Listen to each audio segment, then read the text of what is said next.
ইলাহা ইল্লাল্লাহ লা ইলাহা ইল্লাল্লাহ জবান ছেড়ে লা ইলাহা ইল্লাল্লাহ লা ইলাহা ইল্লাল্লাহ বলো লা ইলাহা ইল্লাল্লাহ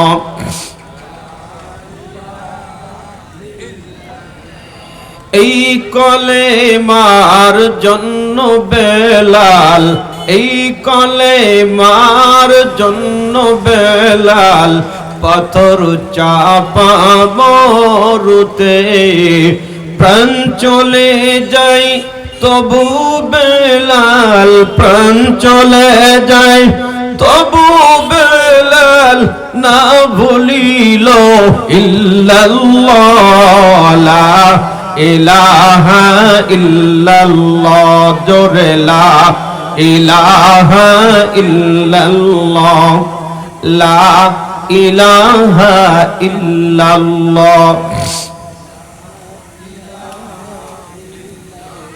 এই কলেমার জন্য নবী এই কলেমার জন্য নবী মার খায়াছেন তায়েফে দেশ ছাড়িল ঘর ছাড়িল দেশ ছাড়িল ঘর ছাড়িল তবু না ছাড়িল ইল্লাল্লাহ লা ইলাহা ইল্লাল্লাহ লা ইলাহা ইল্লাল্লাহ লা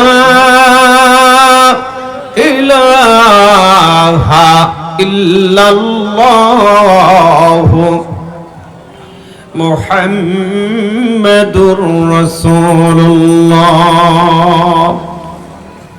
সাল্লাল্লাহু আলাইহি ওয়াসাল্লাম পৃথিবীর বুকে যতগুলি জিনিস আছে সব জিনিসের আসল এবং নকল আছে না নাই? আপনারা রাগ করছেন নাকি? রোজা ছিলেন? তাহলে একটু জোরে বলেন, আসল নকল আছে না নাই? আছে। বলেন তো, আসলের থেকে নকলের বাড়ি বেশি, ঠিক না? নকলের বাড়ি বেশি। আমরা এখানে যারা বসে আছি আমরা সকলেই মুমিন দাবি করছি, ইমানদার দাবি করছি, কিন্তু এর ভিতরে কে আসল আর কে নকল এটা কি বোঝা যায়? কথা বলেন, বোঝা যায় না। তবে আল্লাহর কালাম দিয়ে যদি পরীক্ষা করা হয় তখন দেখবেন আপনি আসল না নকল এটা ধরা পড়বে না পড়বে না? পড়বে। আজকে আমি আপনাদের সামনে সেই আসল মোমেনের বৈশিষ্ট্যগুলো তুলে ধরতে চাই। আসল মোমেন যদি আমরা হতে পারি, সফলতা দান করবেন যিনি, আওয়াজ করে বলেন তিনি কে? আল্লাহ। সেই আসল মোমেনের কথা আল্লাহ পাক নিজেই বলছেন। আল্লাহ পাক বলেন, ইন্নামাল মুমিন, এরাই হচ্ছে সত্যিকারের মোমেন। ইযা যুকিরাল্লাহ, যখন মোমেনের সামনে আল্লাহ পাকের বড়ত্বর কথা বর্ণনা করা হয়, আল্লাহ পাকের নাম উচ্চারণ করা হয়, ওয়াজিলাত কুলুবুহুম, তখন তাদের হৃদয়টা ভয়ে কম্পিত হয়ে যায়। সুবহানাল্লাহ বলে। আচ্ছা ভাই, এত সময় আপনারা বয়ান শুনেছেন, এখনো শুনবেন, এই বয়ানের ভিতরে রবের কথা আছে না নাই?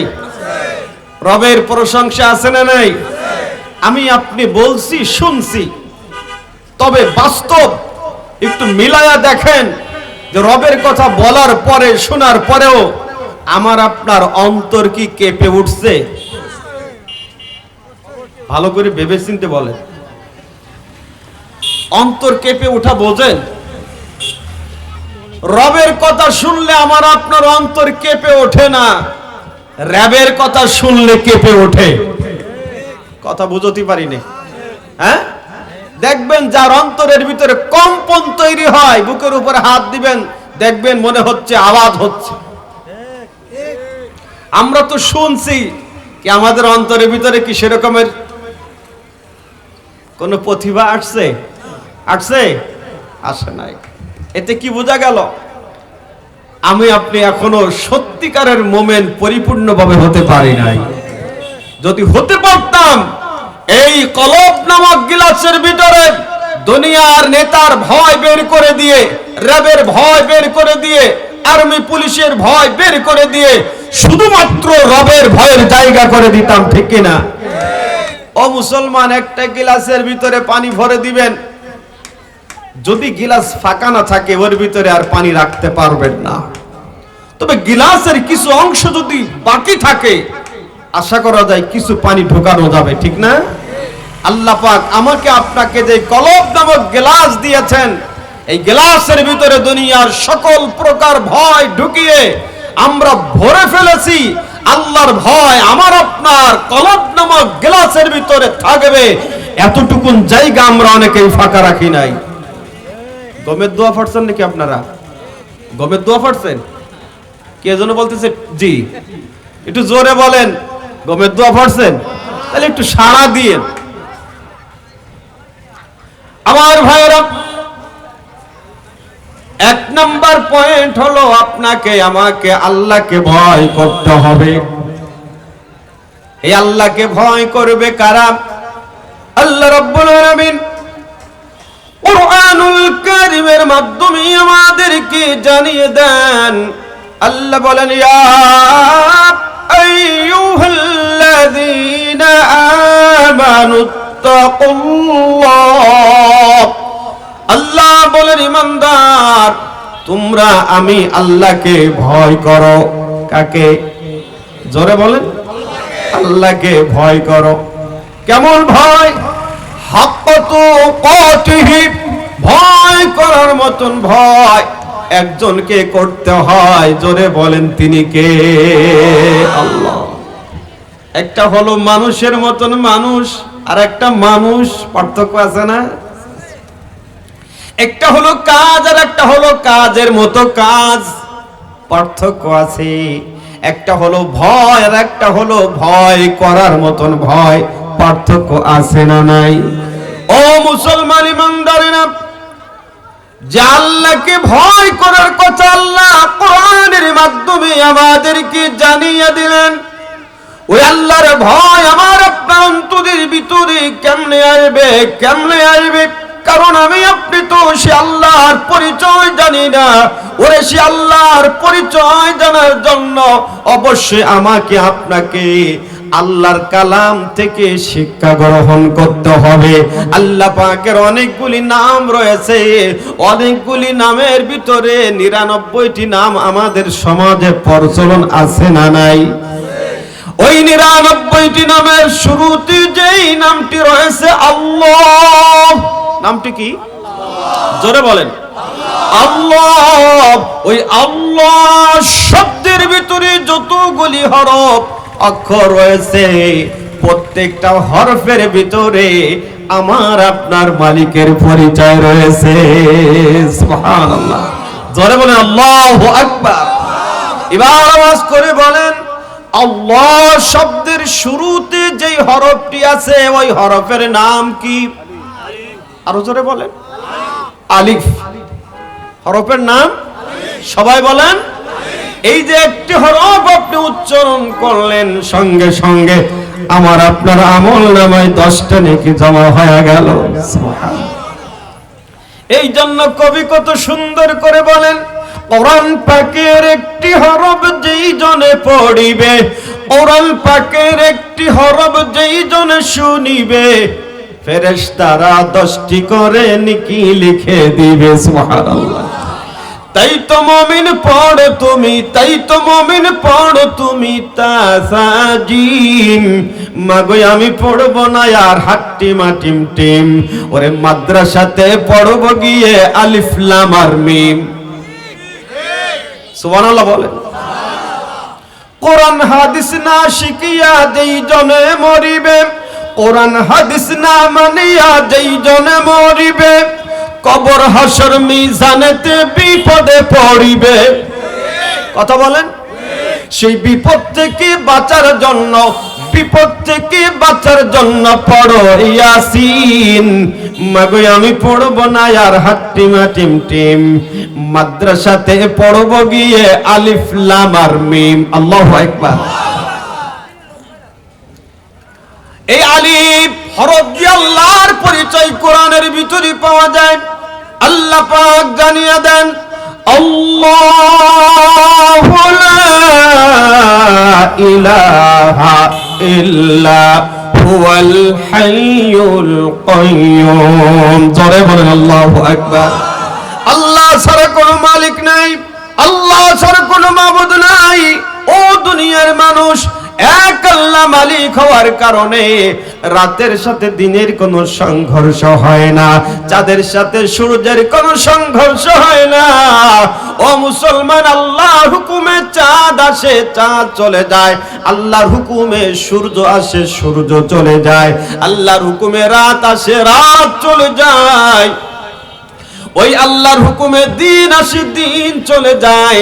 এর মাধ্যমে প্রমাণ হয় গোটা পৃথিবীর ভিতরে যা কিছু আছে সব কিছু একজন নিয়ন্ত্রণ করছেন। জোরে বলেন তিনি কে? আরো জোরে বলেন তিনি কে? ওই আল্লাহ ছাড়া যদি অন্য কোন মালিক থাকতো, আল্লাহ জানায়া দেন, লাউ কানা ফীহিমা আলিহাতান ইল্লাল্লাহু লাফাসাদাতা।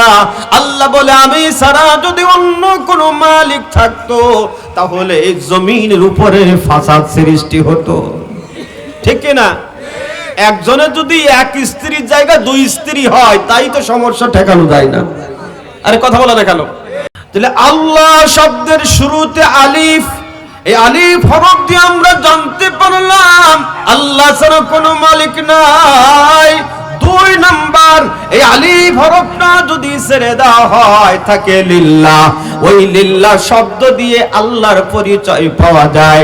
আল্লাহ পাক কোরআনুল কারীমের ভিতরে বলেন, লিল্লাহি মা ফিস সামাওয়াতি ওয়া মা ফিল আরদ। জোরে বলেন আল্লাহু আকবার। আল্লাহ ছাড়া কেউ আকাশের মালিক নেই, আল্লাহ ছাড়া কেউ জমিনের মালিক নেই। আছে? এই যে একটা প্যান্ডেল তৈরি করলেন, এই প্যান্ডেল তৈরি করার জন্য খুঁটির প্রয়োজন, আড়ার প্রয়োজন, তাবুর প্রয়োজন। তবে আমার আল্লাহ কেমন আকাশের মালিক! এই বিশাল আকাশটা আল্লাহ ঝুলায় রাখলেন। কোন জায়গায় আপনি একটা খুঁটি দেখাইতে পারবেন না, কোন জায়গায় আপনি একটা আড়া দেখাইতে পারবেন না। এর দ্বারা প্রমাণ হয় কেউ যেটা পারে না সেটা কে পারে? কেউ যেটা দেয় না সেটা কে দেয়? আল্লাহ দেয়। দেখবেন মুসলমান কি আর করে, 17 বছর ধরে বাংলার মুসলমান কত চেষ্টা করেছে স্বৈরাচার সরানোর জন্য। পারছে? কথা বলে না। পারছে? পারে না। তবে আল্লাহ পাক কোটা আন্দোলনকে কোটা বানাইছে। কোটা আর কোটা পার্থক্য আছে না নাই? এই আপনারা কি বোঝেন না? বোঝেন না? এই আম পাড়ে এটারে কি বলে আপনাদের এলাকায়? কোটা। আর একটা লোক কোটা। পার্থক্য আছে না? ওই কোটাকে আল্লাহ কোটা বানায় দিয়েছে, এমন টান বেরোয় গেছে স্বৈরাচারের জান। কথা বলে না কেন? ও মুসলমান, কেউ যেটা পারে না সেটা আল্লাহ পারে। এই জন্য আল্লাহ বলেন, ওয়া আল্লাযী জাআলা লাকুমুল আরদা ফিরাশান ওয়াস সামাআ বিনা। আল্লাহ বলে, আকাশটা আমি তোমাদের জন্য ছাদ বানিয়ে দিলাম, জমিনটা আমি তোমাদের জন্য বিছানা বানিয়ে দিলাম। সুবহানাল্লাহ। যে আল্লাহ আকাশটাকে ছাদ বানিয়ে দিলেন, যে আল্লাহ জমিনটা আমাদের জন্য বিছানা বানিয়ে দিলেন, ওই আল্লাহ বলেন, আল্লাযী জাআলা লাকুমুল আরদা ফিরাশান ওয়াস সামাআ বিনাআ ওয়া আনজালা মিনাস সামা'i মাআন ফাআখরাজা বিহি মিনাস সামারাতি রিজকাল লাকুম। আল্লাহ বলে বান্দা ওই আকাশ থেকে আমি বাড়ি বর্ষণ করি, জমিন থেকে আমি ফসল উৎপাদন করি। সুবহানাল্লাহ। যারা কৃষি কাজ করে তাদের কাজ হলো জমি চাষ করা, জমি পরিষ্কার করা, জমিতে পানি দেওয়া, জমির ভিতরে বীজ ছড়িয়ে দেওয়া। তবে বীজটাকে চারা বানানোর দায়িত্ব দুনিয়ার কোনো মানুষের নয়। কথা বলেন।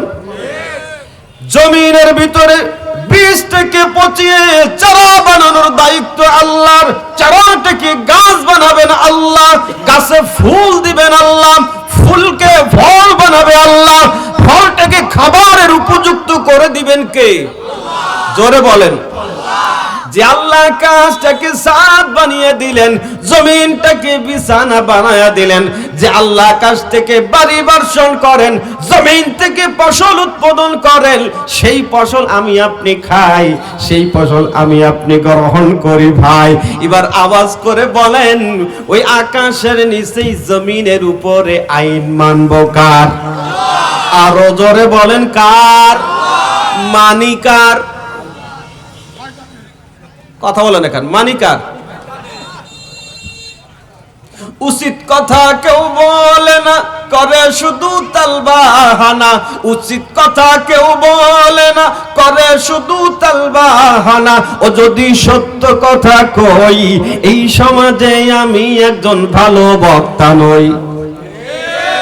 যত দোষ নন্দ ঘোষ, সত্যটা বললে দোষ, করিলে অন্যায়ের প্রতিবাদ, নামটি হবে আমার মৌলবাদ, নামটি হবে আমার মৌলবাদ। জোরে বলেন ঠিক কিনা?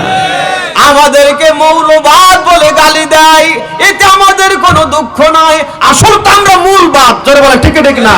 আমাদেরকে যারা মূলবাদ বলে ওরা হলো আগাবাদ। কি বাদ?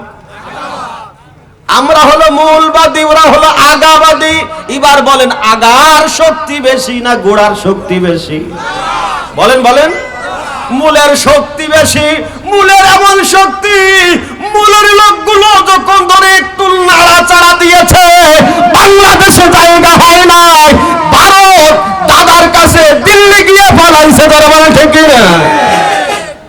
মূলের শক্তি কেমন বোঝেন? বোঝেন কিছু? জানায় দেন, লাহু মাকালিদুস সামাওয়াতি ওয়াল আরদ ইয়াবসুতুর রিজকা লিমান ইয়াশাউ ওয়া ইয়াকদির ওয়া হুয়া বিকুল্লি শাইইন আলীম।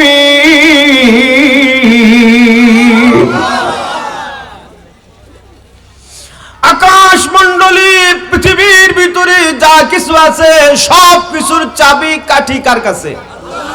আরো জোরে বলেন, কার কাছে? আল্লাহর কাছে। হায়াতের চাবি আল্লাহর কাছে, মউতের চাবি আল্লাহর কাছে। ক্ষমতার চাবি না, এটা আল্লাহর কাছে না, এটা আমাদের কাছে। আমাদের কাছে।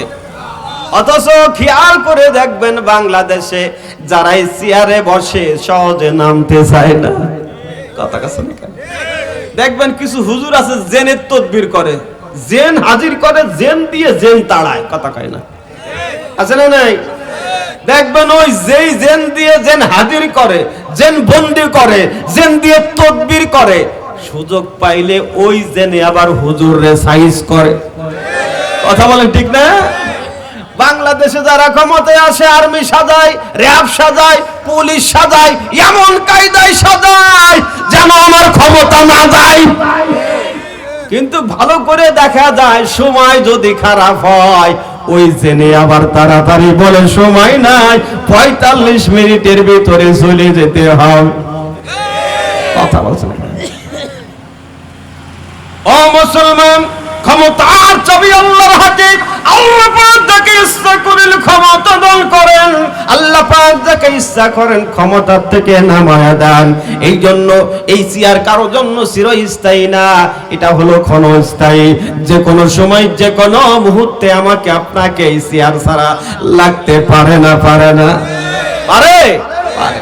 তাই লাহু শব্দ থেকে আমরা জানতে চাই, আমরা জানতে পারি যে আল্লাহ হলেন রিজিকের মালিক, আল্লাহ হলেন হায়াতের মালিক, আল্লাহ হলেন মউতের মালিক, আল্লাহ হলেন ক্ষমতার মালিক, আল্লাহ হলেন সুস্থ রাখার মালিক, আল্লাহ হলেন অসুস্থ করার মালিক। ও মুসলমান, আল্লাহ কেমন রিজিকের মালিক? কোটি কোটি টাকা থাকলে আপনি যে খেতে পারবেন বিষয়টা তা না। সমাজে দেখবেন অনেক রিক্সা চালক পাওয়া যায়, ভ্যান চালক পাওয়া যায়, ভালো করে মাছ কিনতে পারে না, ঘুষ কিনতে পারে না। তবে আপনার বাড়ির পাশে ওই ভ্যান চালক ভালো তরকারির আয়োজন করতে না পারলেও 3 ওয়াক্ত হাফ কেজি চাউলের ভাত খায়। আমরা বাঙালি, আমরা হলো মাছে ভাতে বাঙালি, ঠিক না? অথচ আপনার কোটি কোটি টাকা আছে, কোটি কোটি টাকার মালিক হওয়ার পরেও আপনি 3 ওয়াক্ত ভাত খেতে পারবেন না, মুরগির রোজ খেতে পারবেন না, গরুর গোশ খেতে পারবেন না। ডাক্তারের নিষেধ আছে না? এই জন্য সকাল বেলা খায় একটা টোস আছে, দুপুর বেলা একটা ডিম পোস, রাতের বেলা ফস ফাঁকা। কথা কয় না কাকা? আছে না নেই? আল্লাহ যাকে খাওয়ায় তার না থাকলেও আল্লাহ পাক তাকে খাওয়াইতে পারে, আর আল্লাহ যাকে খাওয়ায় না থাকার পরেও আল্লাহ পাক না খাওয়ায়া রাখতে পারে। এর দ্বারা প্রমাণ হয় রিজিকের চাবি কার হাতে। লাহু শব্দ থেকে যদি আর একটা লাম ছেড়ে দেওয়া হয়, যেই শব্দটি থাকবে ওই শব্দের ভিতরে আমার আপনার মালিকের পরিচয় পাওয়া যাবে। আল্লাহ জানায় দেন হুয়াল আউয়ালু ওয়াল আখিরু ওয়াজ যাহিরু ওয়াল বাতিন। ও মুসলমান, গোটা পৃথিবীতে যা কিছু আছে এই সব কিছু শুরু করেছেন যিনি, তিনি কে? যে আল্লাহ শুরু করিয়েছেন। এই গোটা পৃথিবীর ভিতরে যা কিছু আছে একদিন এগুলো সব শেষ করবেন যিনি, তিনি কে? আল্লাহ। তাহলে আল্লাহ হলেন শুরু, আল্লাহ হলেন শেষ। যে আল্লাহ শুরু করেছেন, যে আল্লাহ শেষ করে দিবেন, ওই আল্লাহকে আমি আপনি কি দেখতে পাই? দেখতে পাই না। তার মানে হলো সে আল্লাহ এখন আমার আপনার কাছে গোপন। তবে ময়দানে মাহাশরে তিনি যখন বিচারক হয়ে বসবেন, তিনি তখন গোপন থাকবেন না। তখন বান্দা আল্লাহকে দেখতে পারবে কি পারবে না? এর মাধ্যমে প্রমাণ হয় আল্লাহ শুরু, আল্লাহ শেষ, আল্লাহ গোপন, আল্লাহ প্রকাশ্য। এর মাধ্যমে আমরা জানতে পারলাম আল্লাহ শব্দের ভিতরে যতগুলি হরফ আছে প্রত্যেকটা হরফের ভিতরে আল্লাহর পরিচয় আছে। যে আল্লাহর পরিচয় বান্দা পেয়ে গেলেন, আজকের থেকে সিদ্ধান্ত নিতে হবে ওই আল্লাহকে ছাড়া কাউকে ভয় করা যাবে না, কোন নেতাকে ভয় করা যাবে না, কোন নেত্রীর ভয় করা যাবে না, হামলার ভয় থাকবে না, মামলার ভয় থাকবে না, ফাঁসির ভয় থাকবে না। সব কিছু যন্ত্র থেকে বের করে দিয়ে শুধুমাত্র কেবলমাত্র আমার আপনার মালিকের ভয়ের জায়গা করে দিতে হবে। ওরে যারা মালিকের ভয়ের জায়গা করে দিবে, আল্লাহ পাক তাদেরকে যদি ফাঁসির দড়িতে ঝুলায়া দুনিয়ার থেকে বিদায় করে দেয়, ওই মৃত্যু হতে দেরি হবে, আল্লাহর জান্নাতি হতে দেরি হবে না। তাহলে ভয় করব কাকে? একটা পয়েন্ট আলোচনা করছি। 1 নাম্বার, আল্লাহকে ভয় করতে হবে। পারবো তো ইনশাআল্লাহ? পারবো তো ইনশাআল্লাহ? 2 নাম্বার, আল্লাহ রাব্বুল আলামিন বলেন ওয়াইদা তুলিয়াত আলাইহিম আয়াতুহু, যখন মুমিনের সামনে কোরআনের আয়াত পাঠ করা হয়, কোরআন তিলাওয়াত করা হয়, ভালো করে শুনবেন যারা প্রকৃত মুমিন, আল্লাহ বলেন যাদাতুহুম ঈমানা, তাদের ঈমান বেড়ে যায়। সুবহানাল্লাহ। আগামী কালকে বলবেন, একটু জোরে বলুন সুবহানাল্লাহ। তাহলে কোরআন পড়লে, কোরআন শুনলে কি বাড়ে বলেন? ও মুসলমান, সবার ঈমান বাড়ে না। আমার নবীর জমানে কোরআন শুনেছিল আবু বকর, কোরআন শুনেছিল আবু জাহেল। আমার আপনার নবীর জবানে কোরআন শোনার পরে আবু বকরের ঈমান বেড়েছিল, আবু জাহেলের ঈমান বাড়ে নাই, কারণ আবু জাহেলের শয়তানি বেড়েছিল। এই জন্য দেখবেন আমার সমাজে কিছু কোরআন শোনা পাগল, কোরআন শোনা শ্রোতা পাওয়া যায়, কোরআন হাদিস দিয়ে বয়ান করার পরেও দোকানে সমালোচনা করে, বাজারের ভিতরে সমালোচনা করে, বলে যে বক্তা দাওয়াত করে এনেছিলে, বক্তা যা বলেছে এটা ঠিক বলে নাই। কথা বলছেন কেন? আবার ওই লোকটারে জিজ্ঞাসা করবেন, আচ্ছা আপনি তো বললেন ঠিক বলে নাই, তাহলে আপনি কি দুআই কুনুত জানেন? তখন দেখবেন যে মুখ এমন কায়দা বন্ধ হয়েছে যে দুআই কুনুত জানা না, সে আবার বক্তারে লুকমা দেয়। কথা আছে না কেন? আছে না নাই? এক জায়গা গেছি ওয়াজ করার জন্য, তা আমি জিজ্ঞাসা, আমার একটা প্রশ্ন করছে যে লতি কয় প্রকার, লতি কয় প্রকার? আমি আগে যাচাই করতেছি, দেখি লতির খবর পরে নেই, আগে ওর খবরটা নিয়ে নেই। আমি বললাম আপনি কি নামাজ পড়েন 5 ওয়াক্ত? এখন দেখি যে মুখ বন্ধ। বললাম কি নামাজ পড়েন? তা বলছে যে না। লতির খবর নেই, আগে তো আপনার কানের লতি খুলে দেওয়া দরকার। কথা কথা রেখে এরপরে বলছে হুজুর কার পিছনে নামাজ পড়বো? তুমি কার পিছনে নামাজ পড়বো তলাশ করে পাচ্ছ না, আসো তোমার পিছনে আমি পড়বো। কথা কই না, অনেকে আছে না ইমামের বিরুদ্ধে অনেক কথা কয়, কটকটায়, দেখবেন একদিন সামনে জুড়ে দেবেন, সব ঠান্ডা হয়ে যাবে। কথা বলা দেখেন। এই জন্য মুসলমান কোরআন শুনে সবার ঈমান বাড়ে না, কিছু মানুষের শয়তানি বাড়ে। যাদের শয়তানি বাড়ে বুঝতে হবে আবু জাহেলের দালাল। কথা বলেন না কেন? যেই কোরআন পড়লে ঈমান বাড়ে, যেই কোরআন শুনলে ঈমান বাড়ে। ও মুসলমান, এই কোরআনের দাবি হলো 5টা। জোরে বলেন কয়টা? আরো জোরে। 5টি দাবি আমি আপনাদের সামনে বয়ান করব ভাই, একটু গভীর মনোযোগ দিয়ে শুনে যান। 1 নাম্বার দাবি হলো আল্লাহ রাব্বুল আলামিন বলেন ইকরা বিসমি রাব্বিকাল্লাযী খলাক। কোরআনের 1 নাম্বার দাবি হলো কোরআন পড়তে হবে। কি করতে হবে? আপনারা সবাই আওয়াজ করে বলেন তো, সব থেকে বড় অপরাধের নাম কি? সব থেকে বড় অন্যায় কাজের নাম কি? কথা বলেন, বলেন। এই তো গড়ে চলে আইছেন। এবার ভালো করে বুঝবেন মুসলমান, কোরআন নাজিলের মাধ্যমে আমার আল্লাহকে নামাজের কথা বলে নাই, রোজার কথা বলে নাই, যাকাতের কথা বলে নাই, হজের কথা বলে নাই, পর্দার কথা বলে নাই, ও মুসলমান হালাল হারামের কথা বলে নাই। আমার আল্লাহ কোরআন নাজিলের মাধ্যমে সর্বপ্রথম যেই কথাটা বলল সেটা হলো পড়ো। সেটা কি? পড়ো। আচ্ছা বলেন, জানার জন্য পড়ার দরকার আছে না নাই?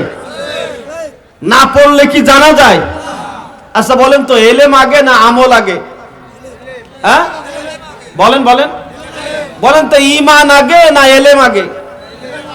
হ্যাঁ বুঝে শুনে বলেন, ঈমান আগে না এলেম আগে? মাশাআল্লাহ, কিছু কিছু শ্রোতা দেখছি যে খুব শক্তভাবে বলছে এলেম আগে। আপনার কথা সঠিক, কারণ এলেম, ঈমান আনতে গেলে এলেম লাগে। ধরে বলেন ঠিক ঠিক না? আন্দাজে ঈমান আনলে ঈমান টেকে না।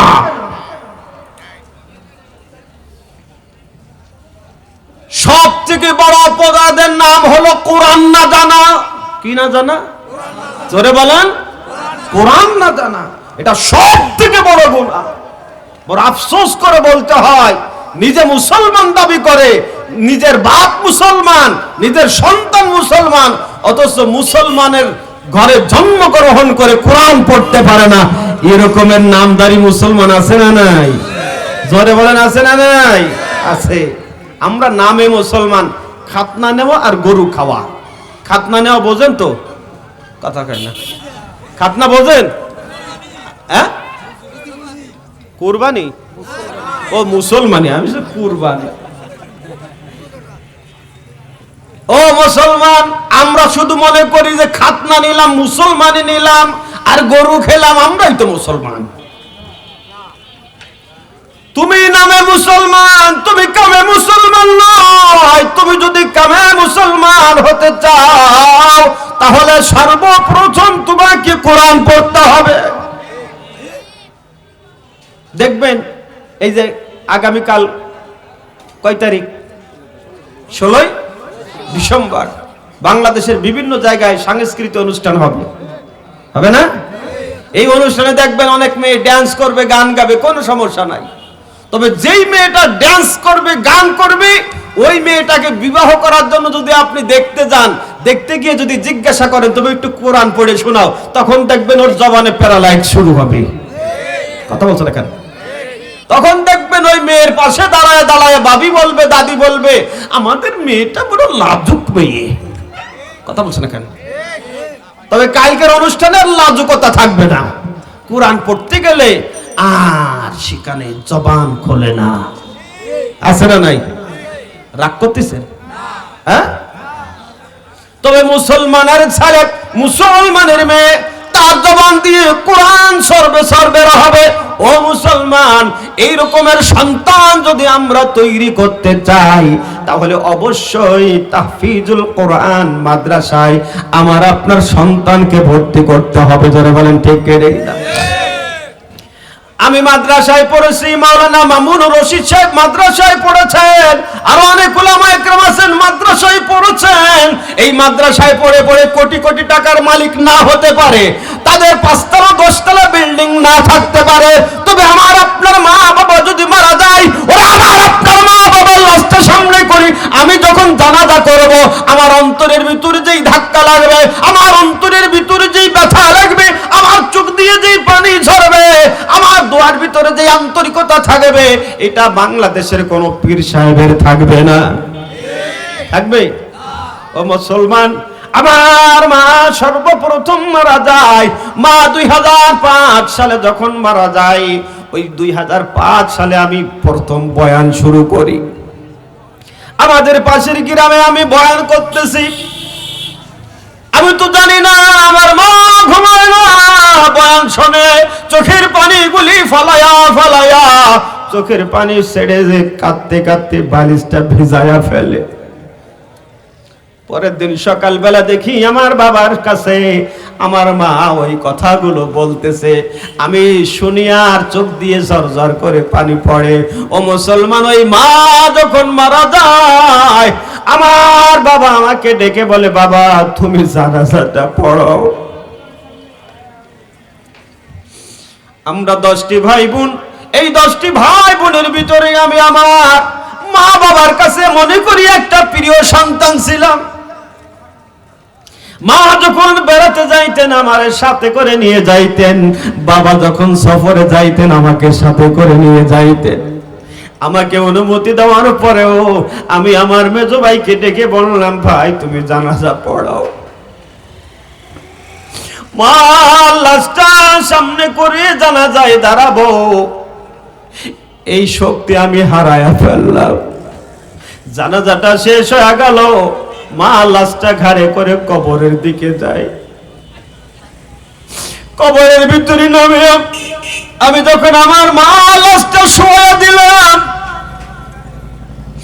বাঁশগুলো বিছায়া দিলাম, পাটি দিয়া মাটি দিয়া ঢেকে দিলাম, আমার আব্বা ডেকে বলে, বাজান এবার দোয়াটা তুমি করে দাও।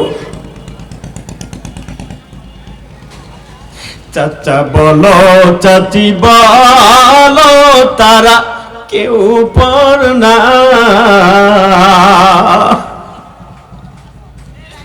ভেবে দেখো মা বাবার মতো আপন কেউ হবে না। পাড়াপড়শি যদি কেউ আমায় মারিত, খবর পেয়ে মা বাবা দৌড়ে আসিত, আমার গায়ের ধুলা বালুমা জারিয়া আদর করে কোলে নিতেন মাতুলিয়া। আল্লাহু আকবার। ও মুসলমান, ওই মার কথা মনে হলে চোখে পানি আসে, দিল থেকে দোয়া আসে। বাবার কথা মনে হলে চোখে পানি আসে, দিল থেকে দোয়া আসে। আপনি যদি আপনার কোন সন্তানকে হাফেজ বানাইতে পারেন, আলেম বানাইতে পারেন, আপনাকে কোটি কোটি টাকা না দিতে পারে, কিন্তু আপনি কবরে যাওয়ার পরে ওরে আপনার সন্তান হাজার হাজার মানুষ লইয়া, শত শত মানুষ লইয়া, মসজিদের মুসল্লিদেরকে লইয়া আপনার জন্য যেভাবে দোয়া করতে পারবে, এরকমের আর দ্বিতীয় কেউ পারবে না। পারবে? অনেকে বলে হুজুরির বাড়ি মিলাদ হয় না, আছে না নাই? হ্যাঁ, পীরের বউ মুরিদ হয় না। পীরের বউ কথা বোঝে না। পীরের বউ মুরিদ হয় না, ডাক্তারের বউ সিজার হয় না, আর হুজুরের বাড়ি মিলাদ হয় না।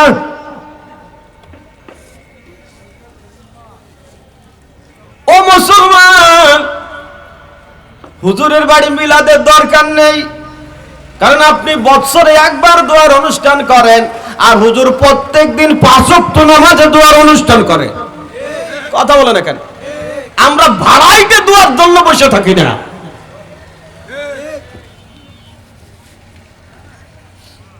এই জন্য সেই দোয়া যদি পেতে হয়, অবশ্যই সন্তানকে কোরআনওয়ালা বানাইতে হবে। যে সন্তানের ভিতরে কোরআনের শিক্ষা থাকবে, কোরআনের ইলম থাকবে, চোর হবে না, ডাকাত হবে না, ছিনতাইকারী হবে না, ও সুদ খাবে না, ঘুষ খাবে না, চুরি করবে না, ডাকাতি করবে না, ওজনে কম দেবে না, মানুষের হক ফাঁকি দিবে না। কথা বলেন না কেন?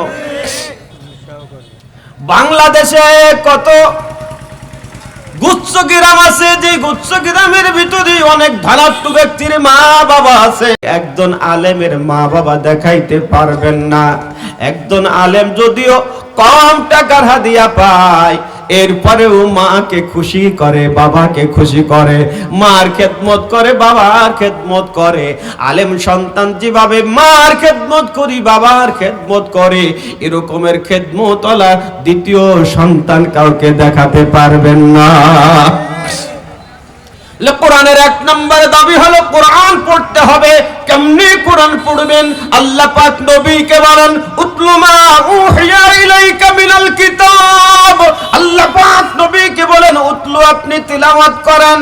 কি তিলাওয়াত করবেন? ওহীর মাধ্যমে যেই কিতাব আপনাকে দান করা হয়েছে, সেই কিতাবের নাম কোরআন, সেই কিতাবের নাম ফুরকান, সেই কিতাবের নাম হুদা। ও মুসলমান, হেদায়েত নবীর কাছে নাই, হেদায়েত কোনো বক্তার কাছে নাই, হেদায়েত কোনো ব্যক্তির কাছে নাই, হেদায়েত কোনো পীরের কাছে নাই, হেদায়েত আল্লাহর কাছে। কার কাছে? জোরে বলেন, কার কাছে? আল্লাহ হিদায়াত দিবেন, কোন না কোন মাধ্যমে দিবেন। আল্লাহ রাব্বুল আলামিন বলেন, হুদাল লিন-নাস ওয়া বাইয়িনাতিম মিনাল হুদা ওয়াল ফুরকান। আল্লাহ পাক হিদায়াতের জন্য কোরআন অবতীর্ণ করেছেন, আল্লাহ পাক কোরআন নাজিল করেছেন। অতএব সেই কোরআন থেকে হিদায়াত দিতে হলে আমাকে আপনাকে কোরআন তেলাওয়াত করতে হবে। যেই কোরআন তেলাওয়াত করেছেন নবী মুহাম্মদুর রাসূলুল্লাহ, বলেন সাল্লাল্লাহু আলাইহি ওয়াসাল্লাম, আমার আপনার নবী যখন কোরআন তেলাওয়াত করে, আল্লাহর নবীর ঘরের পাশ দিয়ে আবু জাহেল, আবু লাহাব, উতবা, সাইবা, এই সমস্ত বড় বড় ক্যাডার, এই সমস্ত বড় বড় লিডারেরা নবীর জবানে পলায়া পলায়া কোরআন তেলাওয়াত শুনে জোরে জোরে বলেন আল্লাহু আকবার। একদিন আবু জাহেল তাকায়া দেখে, আমরা যে আব্দুল্লাহর বিটা মুহাম্মাদের বিরোধিতা করি, তারাই আবার গোপনে গোপনে এসে সেই আব্দুল্লাহর বিটা মুহাম্মাদের জবানে কোরআন তিলাওয়াত শুনে, ওরে এটা যদি আমাদের জনগণ জানতে পারে, বুঝতে পারে, তাহলে তারা আর আমাদের নেতৃত্ব মানবে না, আমাদের কথা শুনবে না। এই জন্য আবু জাহেল বলছে, আগামী কাল থেকে কেউ আব্দুল্লাহর বিটা মুহাম্মাদের জবানে কোরআন শুনতে আসবে না। এই যে কোরআন শুনতে আসবে না, এর জন্য আবু জাহেল বলছে, আমি আইন পাশ করলাম, আমি কারফু জারি করলাম। কি জারি করেছে? এই একটু জোরে বলেন কি জারি? কোরআনের মাহফিলে কারফু জারি করা এটা কি মুহাম্মাদের কাজ না আবু জাহেলের কাজ? এরকমের আবু জাহেল বাংলাদেশে তো নেই, আছে? আছে। দেখবেন বাংলাদেশে অনেক পীরের দরবার আছে, পীর মারা যায় খলিফারা বেঁচে থাকে, আছে না নাই? হ্যাঁ, তা আবু জাহেল যদিও মারা গেছে খলিফারা আছে, আছে না?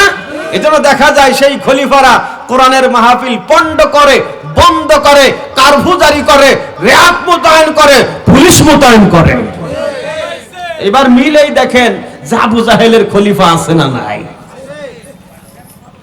আবু জাহেল কারফু জারি করেছে, 144 ধারা জারি করেছে। আব্দুল্লাহর বিটা মুহাম্মাদের জবানে কোরআন শুনতে যাওয়া যাবে না। আমার আপনার নবী অন্য দিন রাতে আবার যখন কোরআন তেলাওয়াত শুরু করেছে, আবু লাহাব, উতবা, সাইবা সবাই চিন্তা করতেছে, ওরে আজকে তো কেউ যাবে না, অতএব একা একা গিয়ে কোরআন পড়ে শুনে আসবো। আর আবু জাহেল চিন্তা করতেছে, আইন তো আমি পাশ করেছি, ওরে আমার আইন ভঙ্গ করে কেউ দিতে পারবে না, অতএব আজকে আমি একা একা কোরআন পড়ে শুনবো। আল্লাহু আকবার বলবেন না?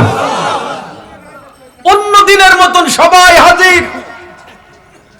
নবীর জবানের তিলাওয়াত কত মধুর তিলাওয়াত। ময়দানে মাহশারে আল্লাহ পাক নবী দাউদ আলাইহিস সালাতু ওয়াস সালাম কি ডাক দিয়ে বলবে, দাউদ আমি তোমাকে মধুর কণ্ঠ দান করেছিলাম, ওরে তুমি যখন জবুর কিতাব তেলাওয়াত করতে তোমার জবানের তেলাওয়াত শুনে পাখি দাঁড়িয়ে যেত, মাছ পানির মধ্য থেকে মাথা জাগায়া দিত। ও দাউদ রে, আজকে তোমার সেই মধুর কণ্ঠ দিয়ে আমাকে কোরআন তেলাওয়াত করে শোনাও। নবী দাউদ আলাইহিস সালাতু ওয়াস সালাম বলবে, আল্লাহ আপনি তো আমাকে জবুর কিতাব দিয়েছেন, আপনি তো আমাকে কোরআন দেননি, আমি কেমনে কোরআন তেলাওয়াত করব? আল্লাহ রাব্বুল আলামিন কোন বস্তুর উপরে কোন শব্দ ব্যবহার করলে ফায়কুনের পর্যায়ে আসতে মুহূর্তের ভিতরে হয়ে যায়, দেরি লাগে না? লাগে। নবী দাউদ আলাইহিস সালাতু ওয়াস সালাম 30 পারা কোরআনের হাফেজ হয়ে যাবেন, যেখান থেকে মনে চাই তেলাওয়াত করতে পারবেন।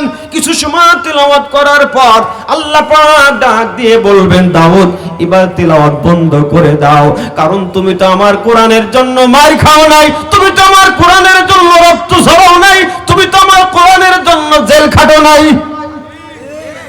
কি বলেন? আর আমার সমাজে কিছু টাটকা মুনাফিকের বাচ্চা এরা বলে, হুজুর যদি ভালো লোকই হবে তবে জেলখানায় কেন যাবে? তোমার তো আন্দাজ নেই, তোমার নবী 3 বছর জেলখানায় ছিল। নবী মুহাম্মদ কয় বছর জেলখানায়? বলেন। নবী ইউসুফ আলাইহিস সালাতু ওয়াস সালাম 10 বছর জেলখানায়। এটা আপনার কি ধারণা? কি নবী অপরাধী? কথা বলেন না কেন? অপরাধী না। আরে কেউ তো জেলখানা যায় চুরি করে, ডাকাতি করে, ছিনতাই করে, খুন করে, গুম করে, দুর্নীতি করে, জোরে বলেন ঠিক কিনা? আবার কিছু মানুষ জেলখানায় যায় ঈমানের সঙ্গে অটুট থাকার কারণে, ঈমানের পক্ষে থাকার কারণে, ইসলামের পক্ষে থাকার কারণে, কোরআনের পক্ষে থাকার কারণে, ঠিক না ঠিক? ইমামে আজম ইমামে আবু হানিফা রাহিমাহুল্লাহ, তিনার মৃত্যু হয়েছে জেলখানার ভিতরে। কোন জায়গায়? জেলখানার ভিতরে। ও মুসলমান, অতএব জেলখানায় গেলেই যে লোকটা খারাপ হবে বিষয়টা তা না। ইউসুফ আলাইহিস সালাতু ওয়াস সালাম জেলখানায় গিয়েছেন, তাকে জেলখানার থেকে বের করার জন্য প্রস্তাব দেওয়া হলো, সে বলল যে না, আমি বের হব না, কারণ আমার উপরে যে মিথ্যা অভিযোগ আনা হয়েছে আগে এটা যাচাই করে বের করতে হবে। তাহলে তার সাহস ছিল, শক্তি ছিল যে আমি তো অন্যায় কাজ করিনি, অতএব আমি কারো কাছে মাথা নত করব যারা বলেন। আল্লামা সাঈদী যদি খালি একটু পথ ঘোরাই দিতেন, ফুলের মালা দিয়ে বের করে দিত, ঠিক না?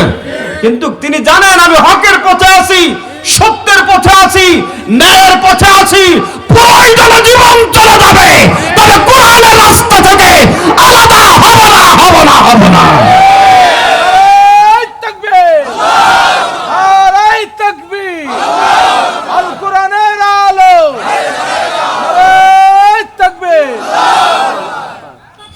মুসলমান ইমানদারেরা,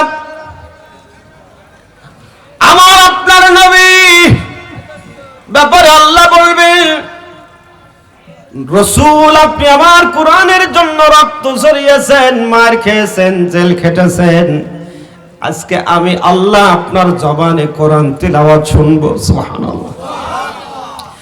আমার আপনার নবী সূরা ইয়াসিন থেকে তিলাওয়াত করবেন, যে সূরা ইয়াসিন কি কোরআনের দিল বলা হয়। কি বলা হয়? দিল বলা হয়। আমার আপনার নবী যখন তিলাওয়াত শুরু করে দিবেন, তিলাওয়াত চলতে থাকবে, তিলাওয়াত শুনতে শুনতে হাসরবাসী এত মুগ্ধ হয়ে যাবে, এক পর্যায়ে আল্লাহ পাক ডেকে ডেকে বলবেন, নবী আপনি তিলাওয়াত বন্ধ করে দেন, বন্ধ করে দেন, এবার আমি আল্লাহ নিজে তিলাওয়াত শুরু করব। আমার আপনার মালিক, আমার আপনার রব, তিনি যে সূরা থেকে তিলাওয়াত করবেন ওই সূরার নাম সূরা আর-রহমান। আল্লাহু আকবার। যে সূরাকে কোরআনের মুটুক বলা হয়, কি বলা হয়? সূরাতুল ফাতিহা একে কোরআনের মা বলা হয়, সূরা ইয়াসিন কোরআনের দিল বলা হয়, সূরা আর-রহমান এটাকে কোরআনের মুটুক বলা হয়, মাথা বলা হয়। ও মুসলমান, যেই কোরআন আল্লাহ তিলাওয়াত করবে, যেই কোরআন নবী তিলাওয়াত করেছে, ওরে আমরা তো সেই আল্লাহর বান্দা, আমরা তো সেই নবীর উম্মত, ওই কোরআন আমাদের তিলাওয়াত করার দরকার আছে না নাই? আছে আছে আছে। বড় আফসোস করে বলতে হয়, আমরা ছোট্ট সময় দেখেছি ফজরের নামাজের পরে অনেকের ঘরে থেকে কোরআন তেলাওয়াতের আওয়াজ আসতো, কোরআন তেলাওয়াতের আওয়াজ আসতো। ওরে আমরা ছোট্ট সময় দেখেছি ফজরের নামাজ পড়ে আমার আব্বা কোরআন তেলাওয়াত করতেন, তার কোরআন তেলাওয়াতের আওয়াজ শুনে শুনে আমাদের ঘুম ভেঙে যেত, আমরা ঘুম থেকে উঠে যেতাম, কারণ আমরা তো সেই সময় ছোট্ট ছোট্ট মানুষ ছিলাম। ও মুসলমান ইমানদারেরা, বর্তমান মুসলমানের ঘরের থেকে কোরআন তিলাওয়াতের আওয়াজ আসে না, বর্তমান মুসলমানের ঘর থেকে গানের আওয়াজ আসে, ঠিক না? স্টার জলসা, স্টার প্লাস, জি বাংলা, জি গোল্ড, জয় মা কটকটি জয়, কথা কয় না? আছে না নাই? ভারতের 36টা চ্যানেল বাংলাদেশে চালু করে দিয়েছে। ওই ভারত আমাদের কাছে এত প্রিয় হয়ে গেছিল যে ভারত ছাড়া কিছুই হইতো না। কথা কাছে না কেন? এখন তো আমরা ভারতের অত পক্ষে নাই, তারপরে কি আল্লাহ আমাদের খারাপ রেখেছে না ভালো রেখেছে? এ জোরে বলেন, জোরে বলেন। এ পাটের দাম আগে বেশি না এখন বেশি? কথা কয় না। পাটের দাম আগে বেশি ছিল না এখন বেশি? হ্যাঁ, কই যে পাট খাই না, 2000 টাকা খাই না, আর এখন পাই না। সুবহানাল্লাহ বলবেন না? এ পেঁয়াজের দাম আগে বেশি ছিল না এখন বেশি? কথা কয় না। এই যে এখন তো ভারতেতে পেঁয়াজ আসে না, তাতে কি বাংলাদেশের মানুষ মরে গেছে? আমাদের বাজারে আমরা আগে ভারতের বড় বড় পেঁয়াজ দেখতাম, ও দেখলেও আমার কিনতে ইচ্ছা করতো না। কথা কচ্ছে না কেন? ভালো রাখার মালিক কে? জোরে বলেন, আর জোরে বলেন। কোন মখলুকের উপরে ভরসা করা যাবে না। এই সোনার বাংলা, এই বাংলায় নাই কি? আপনি বোঝেন যে ভারত এটাকে কবজা করতে চায় কেন? আসলে তো এর ভিতরে আল্লাহ অনেক সম্পদ রেখেছেন, ঠিক কি না? হ্যাঁ, তেলের সম্পদ আছে, কয়লার সম্পদ আছে, লোহার সম্পদ আছে, লবণের সম্পদ আছে, তেলের সম্পদ আছে। সুবহানাল্লাহ বলবেন না? দুইটা দেশ আছে, সেই দুইটা দেশের ক্ষেত্রে সোনা শব্দটা ব্যবহার করা হয়। একটা হলো সোনার মদিনা, আর একটা হলো সোনার বাংলা। সুবহানাল্লাহ বলবেন না? ও মুসলমান, যে কথা বলতেছিলাম, আমি আপনি যদি ওই কোরআনের সাথে লেগে থাকি, তাহলে আমার আপনার দেশের ভিতরে, আমার আপনার ঘরের ভিতরে রহমত পৌঁছায়া দিবেন, বরকত পৌঁছায়া দিবেন। যিনি, তিনি কে? আরো জোরে বলেন, তিনি কে? এই জন্য নবীজি বলেছেন, যেই জায়গায় কোরআন তিলাওয়াত হয় ওই জায়গায় আল্লাহর রহমত বর্ষণ হয়। ওরে আগে যখন ঘরের ভিতরে কোরআন তিলাওয়াত হইতো, স্বামী স্ত্রীর ভিতরে মিল মহব্বত আগে বেশি ছিল না এখন বেশি? হ্যাঁ, এখন তো আমরা, আগে যারা ছিল তারা ছিল স্বামী, আর এখন আছে সব আসামি। এখন এগুলো কি? আসামি। আগের গুলো কি ছিল? স্বামী। স্বামীর বিনা অনুমতিতে স্ত্রী বাড়ির বাহিরে যায় নাই। বাজারে তো প্রশ্নই আসে না, ঠিক কিনা? বাজার থেকে স্বামী যা চয়েস করেছে, পছন্দ করেছে, সেটাই আবার স্ত্রী চয়েস করেছে, পছন্দ করেছে। আর এখন হাজারো চেষ্টা করে যদি ভালো একটা এনে দেয়, সামনের উপরে ফিকে মারে, বড়া পড়া, এর সংসারে এসে কোনো শান্তি হইল না।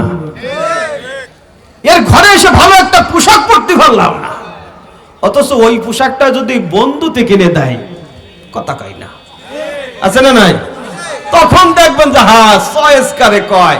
এরপরে যখন দেখবেন যে স্বামী বারবার এনে দেয়, পছন্দ হয় না, এখন স্বামী অধৈর্য হয়ে বলে, এই যে চেক আছে, চেক নিয়ে যাও, এই সই করে দিলাম, টাকা তোলো, এরপরে বাজারে যাও, বাজারে গিয়ে তোমার যেইটা পছন্দ হয় সেইটা তুমি ক্রয় করে নিয়ে আসো। স্ত্রী কয় আমি তো ওইটা চাই। সকাল 9টায় আইছে ডলি। কি আইছে? ডলি। কি নাম? ডলি। সকাল 9টায় আইছে বাজারে শাড়ি কেনার জন্য, রাত 9টা ভরে না, রাত 9টা পর্যন্ত ডলাডলি করতেছে, শাড়ি কেনা হচ্ছে না। আগে আমরা রাস্তায় বের হলে দেখতাম যে কোনো মহিলা যদি পুরুষ দেখতো, সাথে সাথে রাস্তা ছেড়ে রাস্তার নিচে চলে যেত। কি মহিলা ভালো করে বড় কাপড়, এমন কায়দায় মুড়ি ফেসের মতন ফেসাইছে, মানুষ না ভূত চিনা যাচ্ছে না, কথা কাছে না কেন? এরপরে হাতে একটা ছাতা, সঙ্গে একজন সফর সঙ্গী, যখন একটা পুরুষ দেখছে, সাথে সাথে রাস্তা ছেড়ে দিয়ে রাস্তার নিচে যেয়ে বসে। যত সময় পর্যন্ত ওই পুরুষটা তাকে ক্রস না করছে, ওভারটেক না করছে, তত সময় পর্যন্ত মহিলা ওঠে নাই। এবার আওয়াজ করে বলেন তো, বর্তমান যে পরিবেশ, এই পরিবেশে কি রাস্তা ছাড়ে না ছাড়া লাগে? বলেন বলেন বলেন। যদি আপনি না ছাড়েন, আমার মতন পাতলা হুজুর হন, ডলির ডানার বাড়িতে খাতে।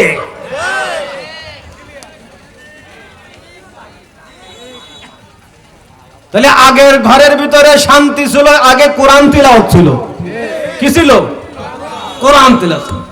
আগে বাবা যখন সন্তানের দিকে চোখ গরম করে কথা বলেছে, পিটানো লাগে নাই, ধমক দেওয়ার সাথে সাথে চোখ দিয়ে পানি চলে আসছে।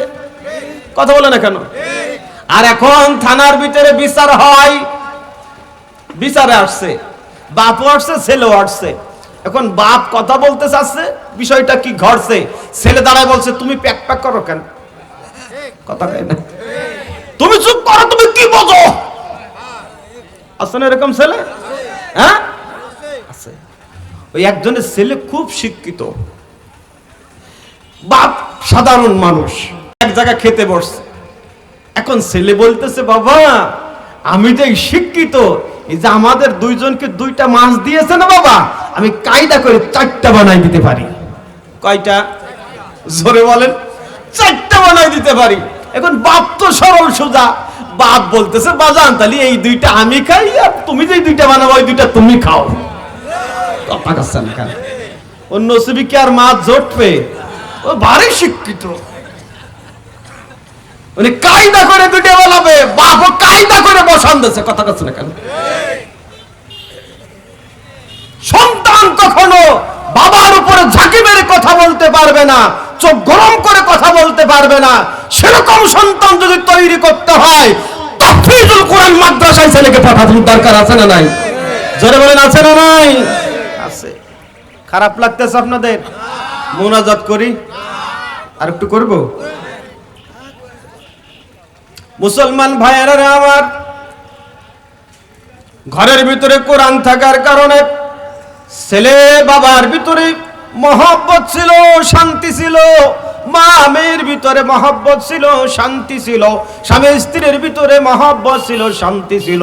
এখন ঘরের থেকে যখন কোরআন বের করে দিয়েছেন, এখন দেখা যায় স্ত্রী হয়ে স্বামীকে হত্যা করে, স্বামী হয়ে স্ত্রীকে হত্যা করে, বাবা হয়ে সন্তানকে হত্যা করে, সন্তান হয়ে বাবাকে হত্যা করে। এই দৃশ্য আছে না নাই? আছে না নাই? এটা কি আমাদের জন্য রহমত না গজব? বলেন বলেন। এটা আমাদের জন্য গজব। ও মুসলমান, এই গজব থেকে যদি মুক্তি পেতে হয় অবশ্যই কোরআনের সাথে আমাদের সম্পর্ক গড়তে হবে। আর কোরআনের সাথে সম্পর্ক গড়ার জন্য আমাকে আপনাকে বেশি বেশি করে কোরআন তিলাওয়াত করতে হবে। ঘরের ভিতরে কোরআন তিলাওয়াত জারি করে দেন, বাড়িতে কোরআন তিলাওয়াত জারি করে দেন, ছেলের জবানে কোরআন তিলাওয়াত জারি করে দেন, মেয়ের জবানে দেন, স্ত্রীর জবানে দেন, আপনার নিজের জবানে কোরআন তিলাওয়াত জারি করে দেন, দেখবেন পুরো ঘরটা জান্নাতের বাগান হয়ে যাবে। সুবহানাল্লাহ বলবেন না? কোরআনের এক নম্বর দাবি হলো কোরআন তিলাওয়াত করা। কি করা? কোরআন তিলাওয়াত করা।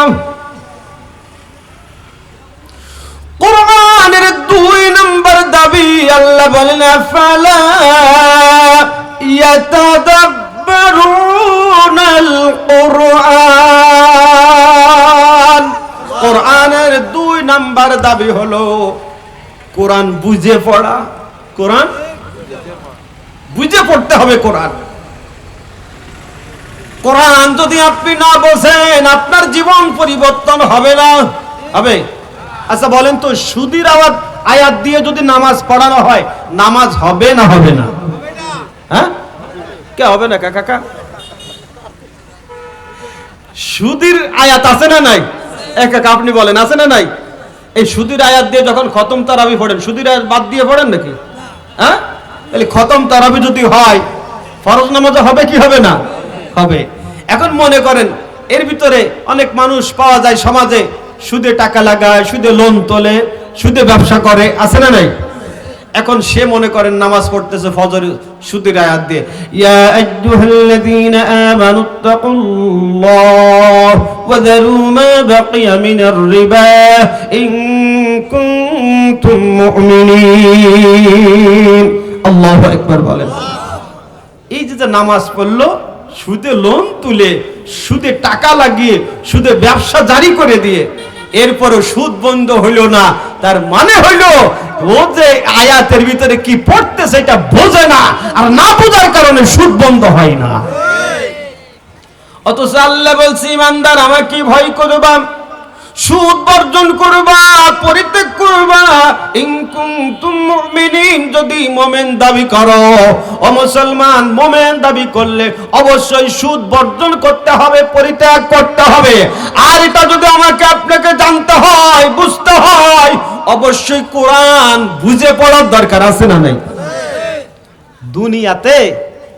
দুনিয়াতে আমরা কোনো একটা বই না বুঝে পড়ি না। ব্যবসা করি বুঝে, খেত খামারি করি বুঝে, চাকরি করি বুঝে, এরপরে কোনো পত্রিকা পড়ি, কথা বলে না, সব বুঝে পড়ে। আমরা শুধু কোরআন পড়ার ক্ষেত্রে বলদ সাজি। বলদ কি সাজি? বলদ চেনেন? বলদ, হ্যাঁ?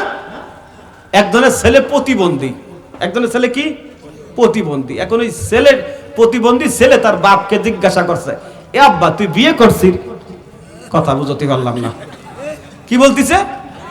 এ আব্বা তুই বিয়ে করছিস? কত বড় ফাজিল, আমি বিয়ে না করলে তুই কোত্থেকে আসলি? এখন ওই বলদ ছেলেটা জিজ্ঞাসা করতেছে, এ আব্বা তুই কারে বিয়ে করছিস রে আব্বা? কইতে কে তোর মারা? বলদ ছেলে কইছে, আব্বা তুই আমার মারে বিয়ে করলি, তুই যদি অন্য জায়গা বিয়ে করতি তাহলে আমাদের একবার কুটুম বাড়তো।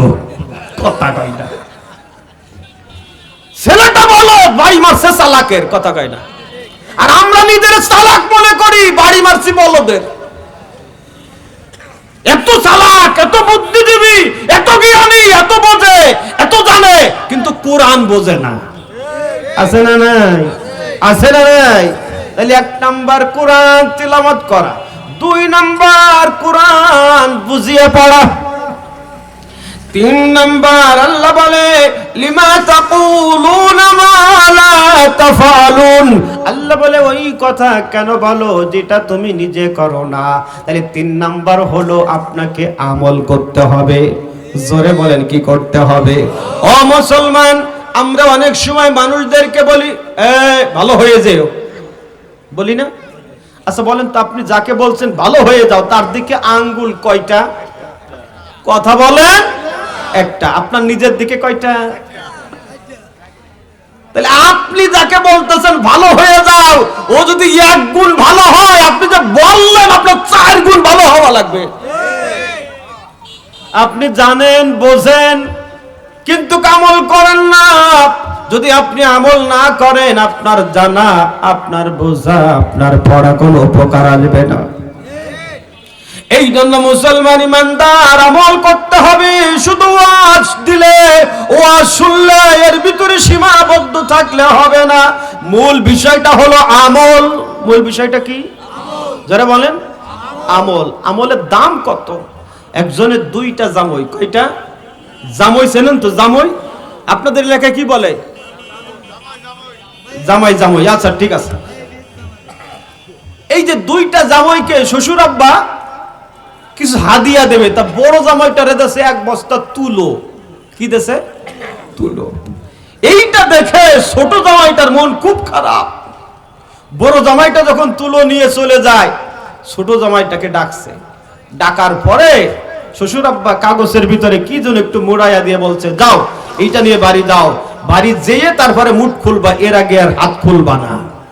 ও যদিও কাগজটা হাতের ভিতরে করে বাড়ি যায়, মনের ভিতরে শান্তি নাই, চোখে শুধু ভাসতেছে তুলো। কি ভাসতেছে? তুলো।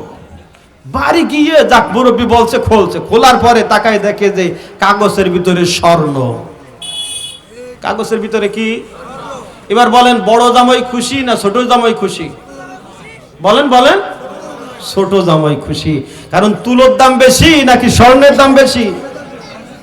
ও মুসলমান, ভালো করে শুনবেন, আপনার অনেক ডিগ্রি আছে, ওই ডিগ্রি তুলোর মতন দেখা যাবে, কিন্তু আমল যদি হয়, আমল হবে স্বর্ণের মতো। ধরে বলেন ঠিক কিনা?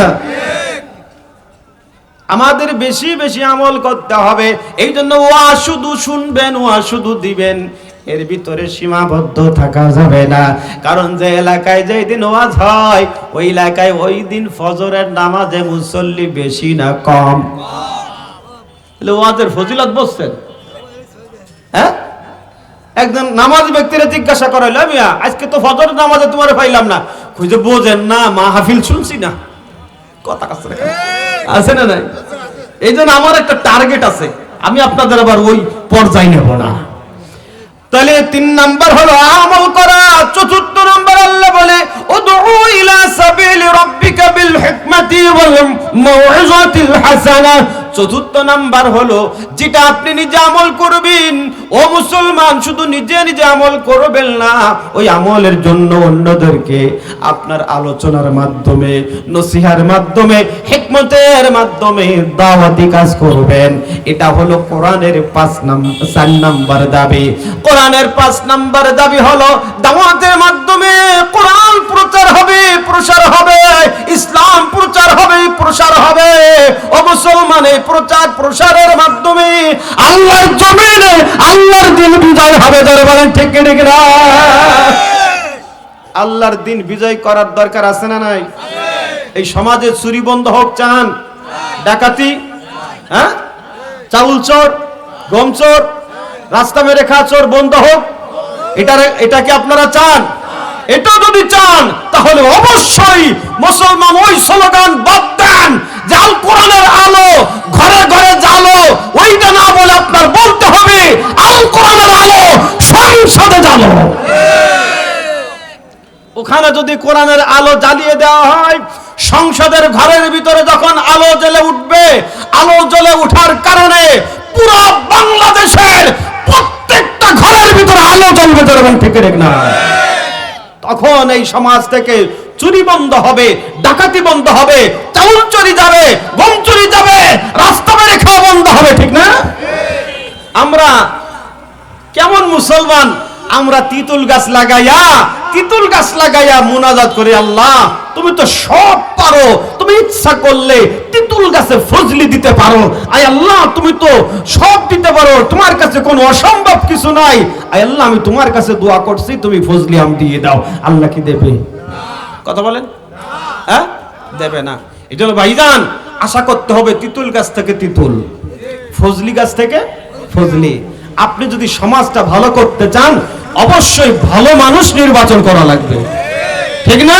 যেই মানুষের মাথায় টুপি আছে, মুখে দাড়ি আছে, গায়ে সুন্নতি লিবাস আছে, যার নীতি নৈতিকতা ঠিক আছে, যে মানুষের হক ফাঁকি দেয় না, যে দুর্নীতির সাথে সম্পর্ক রাখে না, যে চাঁদাবাজি ধান্দাবাজি করে না, এই সব মানুষের সাথে আমাদের থাকার দরকার আছে না নাই?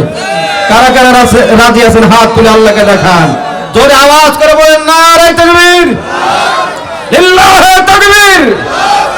কোরআনওয়ালা যেই দলে, হাদিস কোরআন যেই দলে, উলামা ইকরাম যেই দিকে, লিল্লাহি তাকবীর।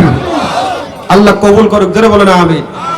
আমার ভাইয়ের 1 নাম্বার আল্লাহকে ভয় করবেন, 2 নাম্বার কোরআনের সাথে সম্পর্ক রাখবেন, 3 নাম্বার কথাটা বলে আলোচনা শেষ করে দেব। আমার আল্লাহ বলেন এই কোরআন তেলাওয়াত করার কারণে, কোরআন বুঝার কারণে, কোরআন অনুযায়ী আমল করার কারণে, কোরআনের পক্ষে দাওয়াতি কাজ করার কারণে, কোরআন প্রতিষ্ঠিত করার জন্য আন্দোলন করার কারণে তাদের ঈমানটা এমন পর্যায়ে চলে যায়, আল্লাহ বলেন যাদাতুহুম ঈমানা, আমি আল্লাহ তাদের ঈমানটা এমন পর্যায়ে পৌঁছা দেই, তাদের ঈমানটা এমন মজবুত করে দেই, শক্তিশালী করে দেই।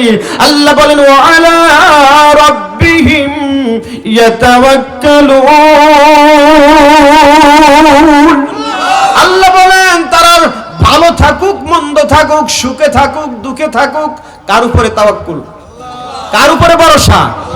একমাত্র শুধুমাত্র রবের উপরে ভরসা করে, রবের উপরে তাওয়াক্কুল করে।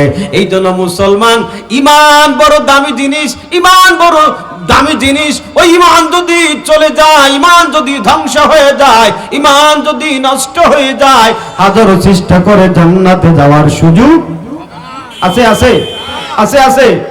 ও মুসলমান, শেষ ভালো যার, সব ভালো তার।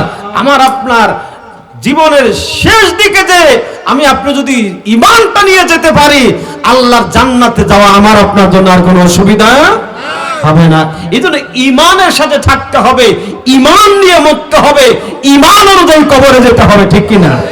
আমার ভাইয়েরা, আল্লাহ বলেন সর্ব অবস্থায় রবের উপরে তাওয়াক্কুল করবে, রবের উপরে ভরসা করবে। একটা উদাহরণ স্বরূপ বুঝাইলে আপনি ভালো করে বুঝবেন। বলেন তো আমাদের সমাজে মহিলাদের একসাথে বাচ্চা বেশি হয় না কুকুরের বাচ্চা বেশি হয়? হ্যাঁ, দেখবেন অনেক কুকুরের 8টা-10টা বাচ্চা হয়, আছে না নাই? বর্তমান ও জায়গাও কমে গেছে, কথা কইতে।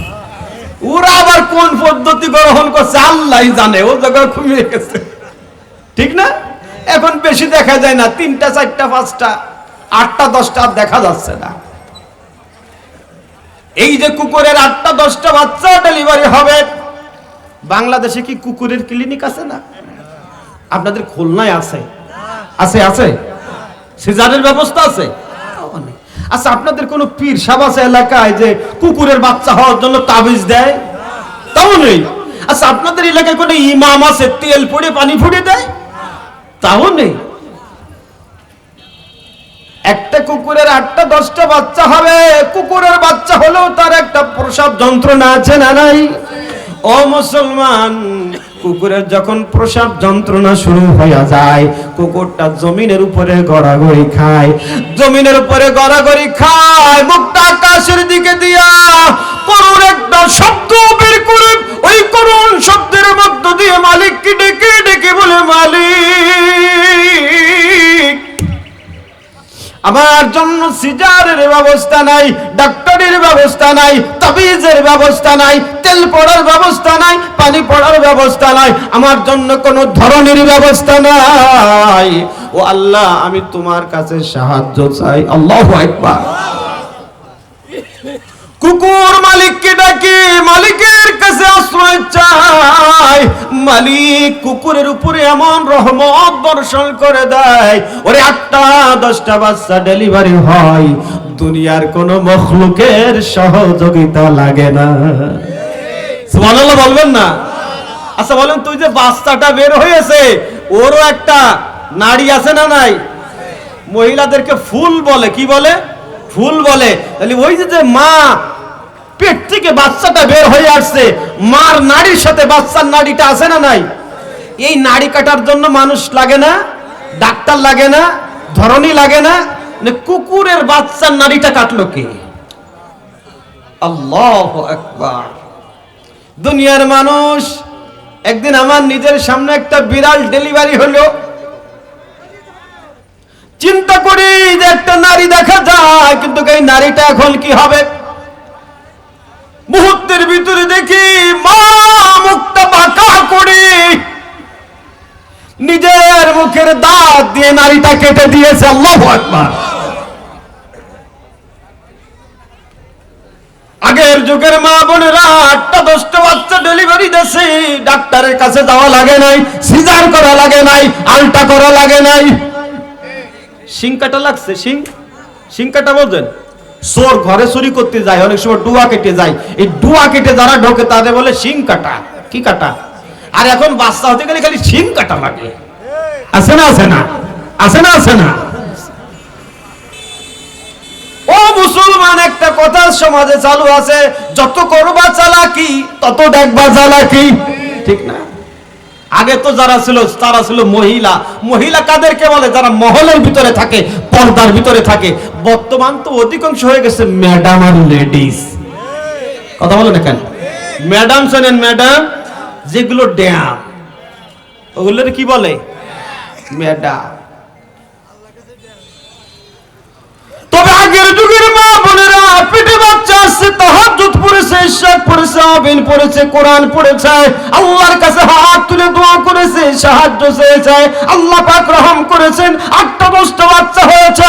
কখনো মাকে ডেলিভারি করানোর জন্য হসপিটালে নেওয়া লাগে নাই। আমরা 10 ভাই বোন বেঁচে আছি, আলহামদুলিল্লাহ বলে। আরো 2টা ভাই বোন ইন্তেকাল করেছে। আমি যেখানে বিবাহ করেছি তারা 13 জন ভাই বোন, আলহামদুলিল্লাহ বলে। আর আমাদের সমাজে বিয়ে করার জন্য আগে খোঁজে এক মেয়ে কার। কথা কাছে না কেন? হ্যাঁ, টার্গেট হলো যদি কোনো কায়দায় খালেকের মেয়েটা, আব্দুল খালেকের মেয়েটা আনতে পারি, তাহলে ওর নাম হলো গলা টিপি মিডিয়ে ওর বিল্ডিং এর মালিক আমি। কথা কাছে না কেন? এই আপনারা দেখবেন হাটে হাটে গরু বিক্রি হয় না? হ্যাঁ, দুধ খাওয়ার জন্য গাভী কেনেন না? কেনেন? ওখানে যে যাচাই করেন, কি যাচাই করেন জানেন? যে এমন একটা গাভী আমি কিনবো যাতে প্রত্যেক বছরে একটা বাচ্চা হয়।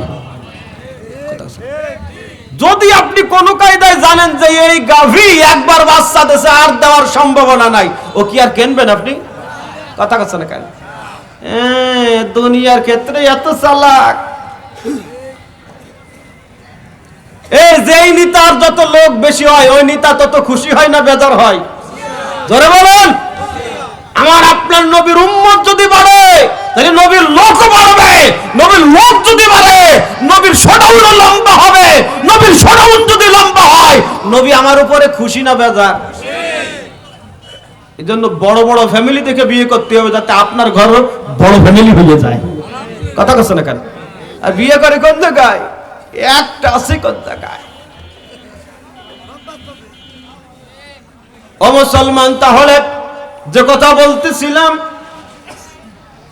আমি আপনি যদি তাওয়াক্কুল করি ওই রবের উপরে থাকতে পারি, যে রব আগের যুগের মা বোনদের 8-10টা বাচ্চা নরমালে ডেলিভারি করাইছে, ওই আল্লাহ এখনো পারে না? পারে না? পারে পারে না? আগের থেকে শক্তি কমে গেছে। হ্যাঁ, এই জন্য মুসলমান, ইমান দুর্বল করা যাবে না, ইমান নষ্ট করা যাবে না। যারা বিপদে আপদে সব জায়গায় রবের উপরে তাওয়াক্কুল করে থাকবে, তার ইমানের ভিতরে কোনো সন্দেহ ঢুকবে না, তার ইমানের ভিতরে কোনো ত্রুটি থাকবে না। ও মুসলমান, দেখেন আমার আপনার যেই পরীক্ষা হয়, থেকে নবী রাসূলের পরীক্ষা ছিল না। আল্লাহ রাব্বুল আলামিন বলেন, আহসিবান নাস আইয়াতরাকু আইয়াকুলু আমালনা ওয়া হুম লা ইফতানুন। আল্লাহ বলেন, মানুষ কি মনে করেছে তারা ঈমান এনেছে, কথা বললেই তাদের পরীক্ষা না করে ছেড়ে দেওয়া হবে? তাহলে ঈমান আছে যার, পরীক্ষা আছে তার। ও ও মুসলমান, আল্লাহ ছেলে দিয়ে পরীক্ষা নিতে পারে, মেয়ে দিয়ে পরীক্ষা নিতে পারে, স্ত্রী দিয়ে পরীক্ষা নিতে পারে, জান দিয়ে পরীক্ষা নিতে পারে, মাল দিয়ে পরীক্ষা নিতে পারে। আল্লাহ পাক আমাকে আপনাকে যে কায়দায় পরীক্ষা করুক না কেন, আমরা পরীক্ষা দিতে রাজি আছি না নাই? আছেন আছেন আছেন। কেমনে পরীক্ষা দিতে হবে একজন নবীর থেকে একটু শিক্ষা দিয়ে দেই, ভালো করে শুনবেন। আল্লাহর নবী আইয়ুব আলাইহিস সালাতু ওয়াস সালাম, নবী আইয়ুব আলাইহিস সালাতু ওয়াস সালাম তিনার যখন ব্যাধি হলো, ব্যাধি হওয়ার কারণে গায়ের গোশতগুলো পচে গেল। ঘটনা বলার উদ্দেশ্য না, শুধু একটু ধারণা দেওয়ার জন্য বলি। গোশতগুলো পচে গেল, দুর্গন্ধ ছড়িয়ে গেল। এলাকার মানুষ বলল, যাও আমাদের এলাকা ছেড়ে চলে যাও, তোমার দুর্গন্ধে আমরা থাকতে পারি না, আমরা টিকতে পারি না। নবী আইয়ুব আলাইহিস সালাতু ওয়াস সালাম এলাকা ছেড়ে অন্য জায়গা চলে গেলেন। গায়ের গোশতগুলো এমন ভাবে পচে গিয়েছে, পোকাগুলো খায়, মাঝে মাঝে পড়ে যায়। নবী আইয়ুব আলাইহিস সালাতু ওয়াস সালাম নিজ হাতে পোকাগুলি ধরে গায়ের সঙ্গে লাগাই দিয়ে বলে, পোকা, এই পচা গোশত তো তোর জন্য হালাল, এটা তো তোর খাবার, তুই পরাণ ভরে খা, পেট ভরে খা। ও মুসলমান, এরকমের করুণ অবস্থাতে আল্লাহ পাক জিবরিল আমিনকে পাঠায়া দিলেন। ও জিবরাইল, যাও যাও যাও, আমার নবী আইয়ুবকে সালাম দাও, আমার নবী আইয়ুবকে জিজ্ঞাসা করো আমার নবী আইয়ুব কেমন আছে। জিবরিল আমিন আসলেন, নবী আইয়ুব আলাইহিস সালাতু ওয়াস সালামকে সালাম দিলেন। তিনি সালামের জবাব দিলেন না। জিবরিল আমিন মনে করলেন হয়তোবা সালাম শোনে নাই, আবার সালাম দিলেন, সালামের জবাব আসে না। জিবরিল আমিন দাঁড়ায় আছেন। কিছু সময় পরে নবী আইয়ুব আলাইহিস সালাতু ওয়াস সালাম সালামের জবাব দিলেন। সালামের জবাব দিয়ে বললেন, জিবরাইল, ওরে আমার সালামের জবাবটা দিতে একটু দেরি হয়েছে, এতে কি আপনি মন খারাপ করেছেন? আপনি কি কোনো কষ্ট পেয়েছেন? জিবরিল আমিন বলে, আল্লাহর পয়গম্বর, আপনি কেন আমার সালামের জবাবটা দেরি করে দিলেন? আল্লাহর নবী আইয়ুব আলাইহিস সালাতু ওয়াস সালাম বলেন, ও জিবরাইল, আপনি যখন আমাকে সালাম দিয়েছেন, ওই সময় আমার জিহ্বার গোশত পোকায় কামড়ায়া কামড়ায়া খায়। আল্লাহু আকবার। আমি যদি সঙ্গে সঙ্গে সালামের জবাব দেই, আমার জিহ্বাটা লালা লাগে, পোকাগুলির খাবারে ডিস্টার্ব হয়। আমার গায়ের গোশত কত পোকায় খাইলো, কোনোদিন বাধা দেই নাই, ডিস্টার্ব করি নাই। তবে আজকে যখন ওই পোকাগুলো আমার জিহ্বার গোশত খাইতেছে, আপনি আমাকে ওই সময় সালাম দিয়েছেন, আমি যদি সঙ্গে সঙ্গে সালামের জবাব দেই, জিহ্বাটা লালা লাগে, ওদের খাবার ডিস্টার্ব হয়। ওই পোকাগুলি খাবার খেয়ে যখন আমার মুখ থেকে বের হয়ে গেছে, এরপরে আমি আপনার সালামের জবাব দিয়েছি। ও মুসলমান, এই অবস্থা হওয়ার পরেও আওয়াজ করে বলেন, নবী আইয়ুব আলাইহিস সালাতু ওয়াস সালাম কার উপরে ভরসা করেছিলেন? আরো জোরে বলেন, আল্লাহর উপরে ভরসা করেছিলেন।